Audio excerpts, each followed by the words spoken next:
Negara dan kelolaan pemimpinnya itu mudah. Lihat indikasi dasar saja. Pertama adalah pendapatan per kapita penduduknya. Kemudian penyaluran dana pinjaman atau investasi. Naiknya harus di atas 15% dari tahun sebelumnya. Dan terakhir, pendapatan negara dari pajak berbanding dengan anggaran belanja atau keluaran biaya negara itu bagus dibandingkan tahun sebelumnya atau tidak. Itulah raport selama menjabat. Di sisi lain, melihat seorang pemimpin perilakunya juga gampang. Coba dengar apa yang dikatakannya dan bagaimana dia mengatakannya serta melihat apa perbuatannya. Sama nggak? Sebentar lagi kita akan mengkombinasikan dengan fakta dan angka, gabungan dari raport pejabat dan perilakunya. Sungguh, melihat pejabat itu bukan berapa banyak award atau medali dari lembaga-lembaga lokal ataupun lembaga dunia yang diperolehnya. Itu semua bisa dibeli dan kebanyakan itu semua bayar. Sungguh, semua lembaga pemberi award adalah lembaga cari cuan. Ada harganya award-award tersebut.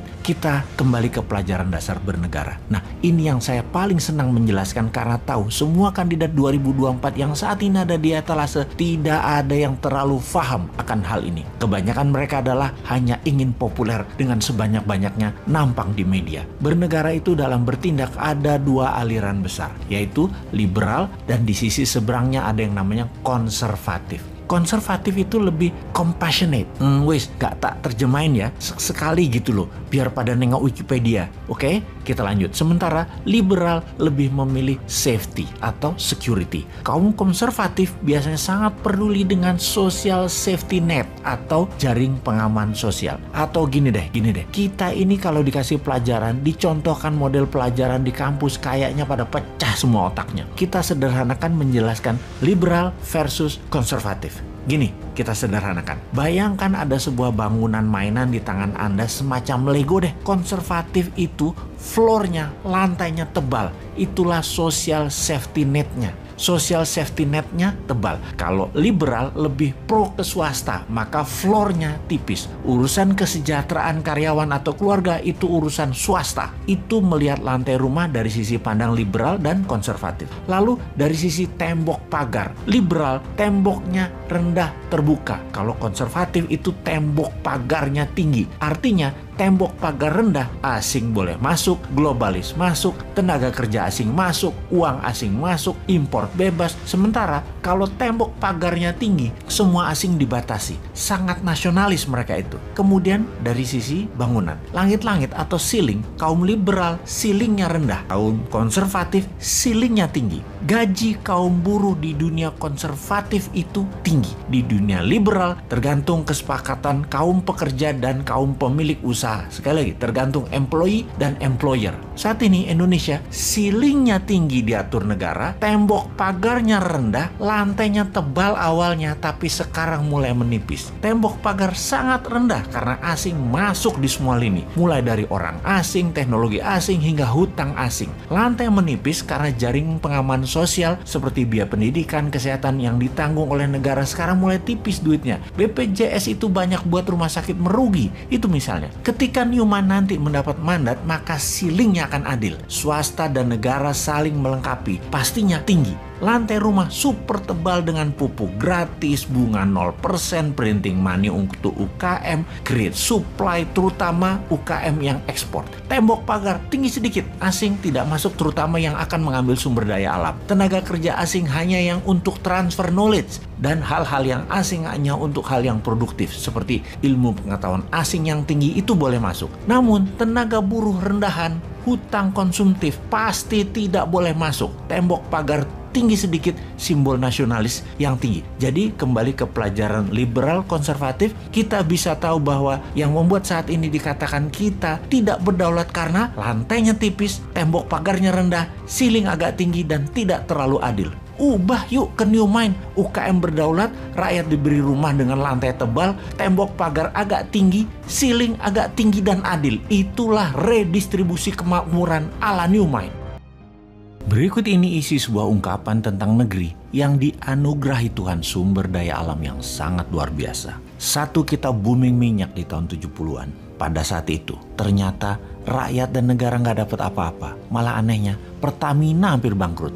Pertanyaan berikutnya, kemana duitnya? Berikutnya adalah di tahun 80-an, kita booming kayu. yang kemudian hutan Sumatera dan Kalimantan dibabat habis, dijual oleh oligarki rakus. Rakyat dan negara juga nggak dapat apa-apa. Pertanyaan berikutnya, pada kemana sesungguhnya duitnya? Yang ada hanya lingkungan hancur. Dan kalau hujan sedikit aja, langsung banjir, tanah longsor. Berikutnya adalah di tahun 2000-an. Kita booming lagi, mineral, batu bara, dan lain sebagainya. Negara dan rakyat juga nggak dapat duit apa-apa. Kecuali lingkungan jadi hancur di semua daerah, dan yang lebih nggak masuk akal lagi, 95% eksportirnya tidak punya NPWP alias tidak bayar pajak. Sungguh, sebetulnya Tuhan itu sudah kasih kita beberapa kali kesempatan atau rezeki besar, tapi kita nggak becus mengelolanya. Hanya segelintir manusia yang dekat dengan kekuasaan serta penguasa saja yang mendapat manfaatnya. Fakta data yang lain lagi kita jelaskan. Dari tahun 2000 hingga sekarang tahun 2022, GDP per kapita naik 250%, yaitu kontribusi zaman Pak SBY itu naiknya 215%. Dia beruntung karena harga komoditi naik pada saat itu. Sebelum zaman Pak SBY adalah zaman Ibu Mega, naik 25%-an. Dan zaman sekarang dalam 7 tahun baru naik 10%-an, alias dalam 7 tahun, setahunnya hanya naik 1,5% saja. Sungguh, dalam 7 tahun terakhir ini juga, hutang menumpuk menjadi 6.600 triliun atau naik hampir 4.600 triliun dari hutang negara sebelumnya di tahun 2014. Belum lagi ditambah hampir 2.000 triliunan hutang BUMN yang baru. Maka bisa dikatakan 3 kali kesempatan ditambah kelolaan negara dalam 20 tahun terakhir. Terbukti manajemen kelolaan negaranya juga tidak bisa membuat rakyat sejahtera dan bisa membuat negara Indonesia ini menjadi negara berdaulat yang utuh. Secara ekonomi hampir tidak ada kenaikan berarti. Hanya 10% dalam 10 tahun dipotong inflasi akumulasi 7 tahun. Ya minus lah negara Indonesia ini. Semua ini karena apa? Karena sistem bernegaranya kah? Karena sistem politiknya kah? Atau individu pemimpinnya? Atau orang-orang di sekelilingnya yang tidak mampu? Banyak memang sudah dilakukan, infrastruktur benar dibangun. Namun BUMN yang membangun kok bangkrut?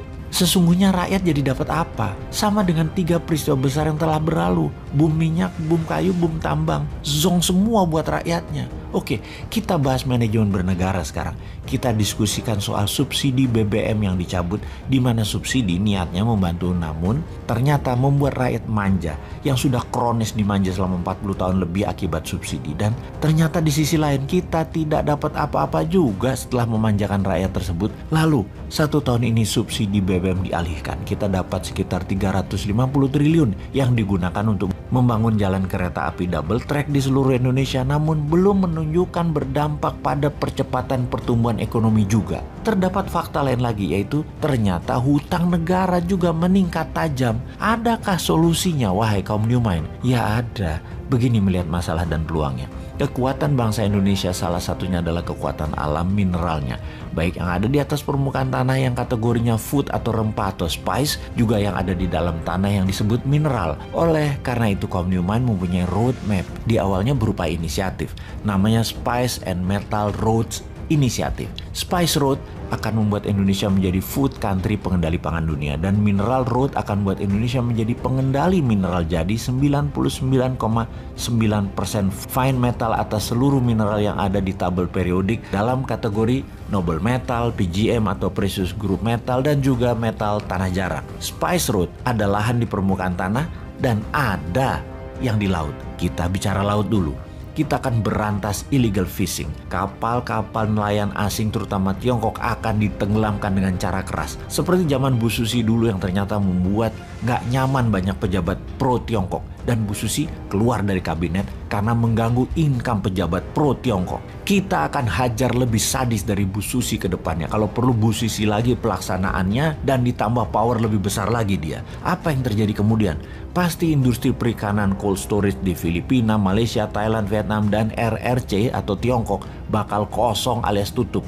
Orang mereka nyolongnya dari Indonesia. Lalu dengan dibuatkan kapal nelayan serta dimodali dengan kapal berbunga 0%, akan ada 500.000 kapal motor baru nelayan yang membuat 30 juta masyarakat laut yang hidupnya bergantung dari hasil laut, pendapatannya bakal naik 3 kali lipat dari saat ini. Jadi berani nggak ambil peluang tersebut?